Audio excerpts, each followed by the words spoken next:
'cause that Carol Baskin show, she killed him, say, the USA and the protesters below. Got melancholy water filled up by and by.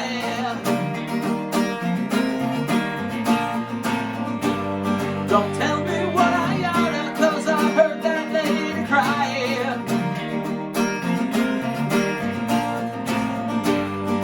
Hangman is a-comin', don't tell me it's a lie.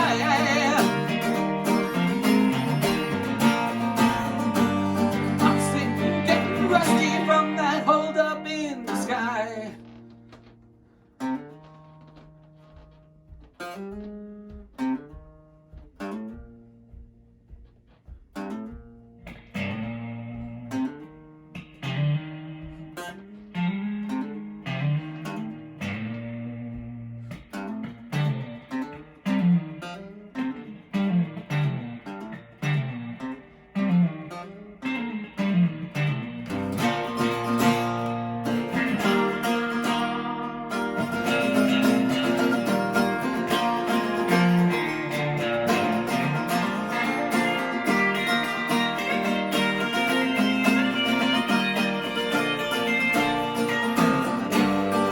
Melancholy water filled up by and by.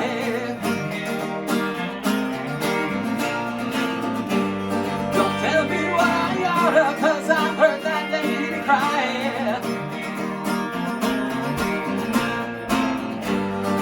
Hangman is a-comin', don't tell me it's a lie.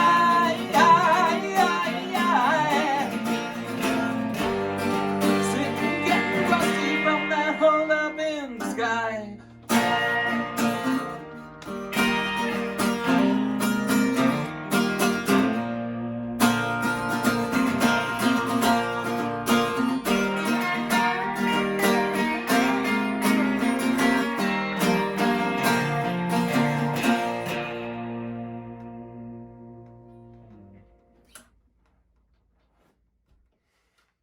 Good evening, Facebook, social media, the internet. It is us. Two ripped jeans. Here with another edition of Fanciness, which we will now call New Slacks. Today we will be studying a new song off of our new album, Happenings, an album in 3 acts.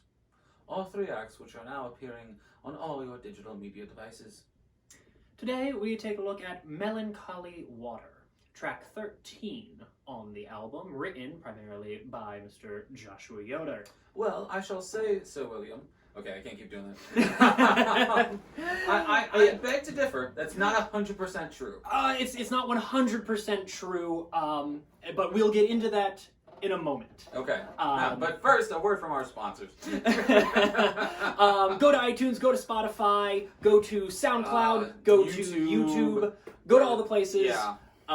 Find Happenings, listen to it all. It's really good. It was a year in the making. Yeah, stops and starts and ups, COVID, downs, obviously, and there's a lot on it. We had a lot of feelings last year, and things kept happening to us. They did. So we wrote an album about it. Everybody, Rita is here. Rita's here too. Yeah. So let's get into Melancholy because we do need to address. It was not written primarily by you in the typical way that songs are written primarily by you. This song began in a jam session.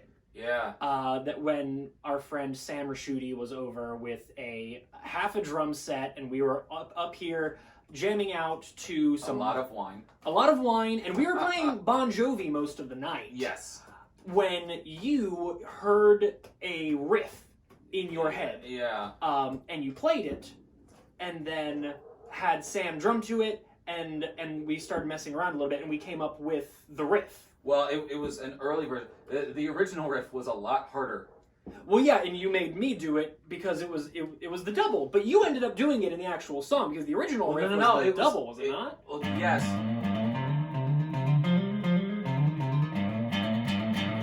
Something like that. Something like that. That's not 100. The version I play in the song as it stands now is slightly easier than that, because that's just you have to think too hard to play that. But yeah, you know, at least the breakdown of the, I don't even want to call it a guitar solo. Yeah. Kind of had its moment that night, and then we didn't. That was before Snapshots, folks. That was a long time ago. And that riff just kind of sat on Billy's phone unused for a year and a half. Yeah. Yeah. And then mid lockdown 1.0, sometime in April. Yeah, around the first time around. Yeah. You found it. I sent it to me. I sent it to you. Sent it to me. And as normally happens when I send him something a couple hours later, you send me back a full lyricked song. Okay, well, yeah.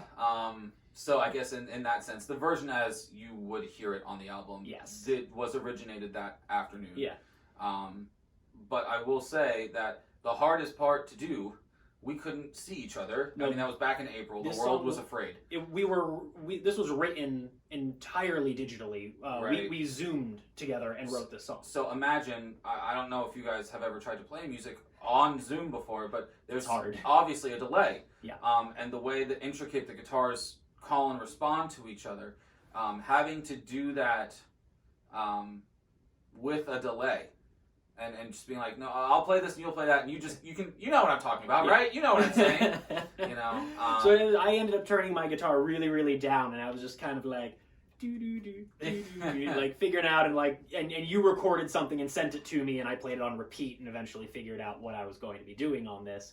But first, I mean, this song was so very us coming together. I think this is going to be a little more of a conversation than an interview, as this normally is.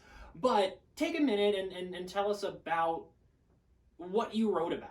I mean, we were in lockdown for the first time. Yeah. We didn't realize the world was as serious as it was, and you have a lot of imagery that you wrote about at the time that ended up being really relevant about 4 months later. Yeah, well, not even 4 months later. I mean, this was written in April, as we all can remember. It was a scary time. Nobody knew what was going on. You were afraid to leave your house. You were afraid to get delivery, for crying out loud. You know, I mean, like it was a frightening time. So Melancholy Water is, you know, I remember there were a lot of those benefit shows on TV, you know, and all the stars were singing songs from their houses and things. And I remember, you know, just people thanking teachers, which obviously spoke to me directly, but like thanking the frontline workers and everything. And I just remember there was just so much crying. You know what I mean? There, like, Joanna was crying, I was crying, everybody on TV was crying. There was just so much pain and fear, right? And so the Melancholy Water is just tears, right? It's just, you know, the pain and the fear of, if you can remember what April 2020 felt like, you know, and in many ways we're still living in some way in a abridged version. I mean, you know, not getting into anything of how the world currently stands, but yeah, you know, we're still kind of living with Melancholy Water. Yeah, we absolutely are. And another short message from our sponsors, from Two Rip Jeans to the teachers, the frontline people out there. Yep. Thank you from us. Yeah. You guys work very hard and allow us to do this, and will one day allow us to go out and play for you all live again one day. Yeah. So to brighten the mood a little bit, I think the thing that you were hitting at earlier that really struck us later on when we were recording, the protesters below was on TV. I had seen people protesting not wanting to wear masks, right? And I couldn't understand how that was a thing, right? I was like, well, if it could potentially save me or my loved ones from dying, why wouldn't we want to do that, right? Just to play it safe. The protesters below got Melancholy Water. So originally it was about, you know, that. But then obviously 1 month later, you know, racial unrest, you know, completely took over the country and the conversation for the country. And when we were recording it, you know, I'd always thought of the original lyric meaning in my head when we had gotten to play the few times that we'd gotten to play it. And then when we were recording it for the album, it was like, oh, this has new meaning now. Yeah, like this is okay. Yeah. And one of the taglines of the original, what we wanted to call Happenings was, you know, shit keeps happening to us. And part 2 was going to be, oh my god, stop. Yeah, oh my god, please stop. So yeah, you know, I mean, obviously, and we're still nowhere near close to healing from those wounds, and you know, hopefully we can continue to work towards it. But you know, that lady cry was the nurses crying on TV, and then it was, you know, all of the people crying in the streets, you know, for racial justice, and now looking at the song now, it has so much more weight to it than it did when I wrote it in April 2020, when we thought things couldn't get much worse. Yeah. Right. So. And now the music and the lyrics, as happens with us almost frequently, written at very different times. But is there significance in this? Because it's in a major key, right? Mm-hmm. So it has a happier tone.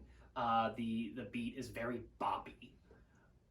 But listening to it, I mean, the lyrics are sad. Do you do that on purpose, or is that just how it turned out? Because sometimes that's just the answer. Yeah, what I was going for musically, I think was closer to. I know it doesn't come off like this because it's coming through my gaze, but blues spiritual, a blues-based rock spiritual, right? You know, I'm talking about Melancholy Water, and you know, the hold up in the sky is obviously the virus in the air, and you know, so there's this imagery of water and sky and light and dark. So I was going for, and it, you know, it filters through us and our sound and our way that we write. But really, it musically, I wanted it to root it in that like blues spiritual kind of straightforward blues rock, you know, kind of more southern type deal. Yeah, and it's got that southerny, even a little folk in there too. Yeah, because everything you do has a little bit of flavor of that. Composition-wise, this one took us a long time to get right because there is a breakdown in the middle of the song where our guitars are talking to each other. And I'm going to be honest, this is probably one of my favorite moments in Two Ripped Jeans history. It is what we're actually playing, the riffs are not particularly complicated anymore. But the way that they are overlapping and everything, it feels almost classical to me in a way. And it took us a long time to get it right, but it is now, every time it comes on, I get like chills. Yeah. A little bit, and I don't remember whose idea that was. No, I agree with you. Mm-hmm. I think of strings, you know, like a string section in an orchestra when we're like building that. Around is what I was. Yeah. It takes me back to middle school when my humanities teacher would make us sing "Row, row, row your boat" in a round, and I'll just take that and now we do it in complicated guitar riffs. Right. Now this series is all about, you know, where we pull inspiration from. So let's move on to there. Were you listening to anything at the time when you were writing the lyrics for this and putting together the chord progression? Because you did put together the chord progression. Or did you write this and find your inspiration in kind of these say or feel the same way? Yeah, I think the lyrics were driving the chord progression. The lyrics were driving the tone of the piece, and then the blues spiritual kind of thing came out of that. So that's why for the inspiration type song that we're going to pick is Cut Connie's Dirty Water, which obviously shares some of that imagery. Their song is obviously a little bit more raucous, a little bit more rock and roll, but everything that they do also has a root in piano bass driven southern bluesy 50s style rock and roll, you know, and ultimately I think musically we can track Melancholy Water back to those kind of roots, even though Dirty Water's a new song, newer, you know, it's still, it feels like it wants to live in that time. Right, Rita? And we are going to play that for you right now, but before we do that, and we're running a little long, but that's fine because we haven't gotten to do this in a really long time. Yeah, and we're having a good time talking to you, talking to each other. So before we play that real quick, just as we fade out of this segment into the next segment, while we were setting this up, Josh, you were playing Bob Dylan's version of Melancholy Water. So if you could play a few bars of that for us while we set up the next one, thank you all and enjoy. Long on time lately, I got nowhere to go. Hey, hey! Sipping water, the liquor store done closed. Thank you, everyone. We'll see you next time on Two Rib Jeans Fancy Slacks. See ya.